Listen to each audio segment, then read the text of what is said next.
जी friends, अस्सलाम वालेकुम। इससे प्रीवियस लेक्चर में हमने रेमाटॉइड आर्थराइटिस को डिस्कस किया था। आज हम जुवेनाइल रेमाटॉइड आर्थराइटिस को डिस्कस करेंगे। ये भी एज इट इज़ जो है ना रेमाटॉइड आर्थराइटिस की तरह होता है, लेकिन इट बिगेंस बिफोर एज 16। ये एज 16 एज से पहले होता है।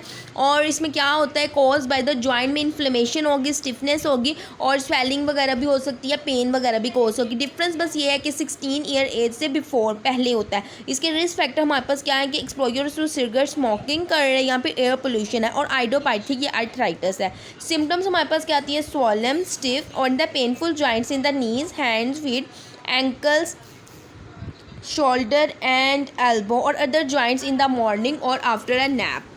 ठीक हो गया। नेक्स्ट हमारे पास आई में इन्फ्लेमेशन होगी। ये सिम्टम्स मैं आपको बता रही हूँ। Warmth and redness in the joint, जब हम जॉइंट को चेक करेंगे ना, जॉइंट की सरफेस को, तो वहाँ पे हमें हॉटनेस फील होगी। इसके अलावा रेडनेस भी होगी, क्योंकि इन्फ्लेमेशन हुई है। इन्फ्लेमेशन में वो जगह क्या हो जाती है, हॉट हो जाती है। फटीग हो गए, less ability to use one or more joint, मतलब कि चला वगैरह नहीं जाएगा। डिक्रीज एपिटेट, भूख वगैरह कम होगी।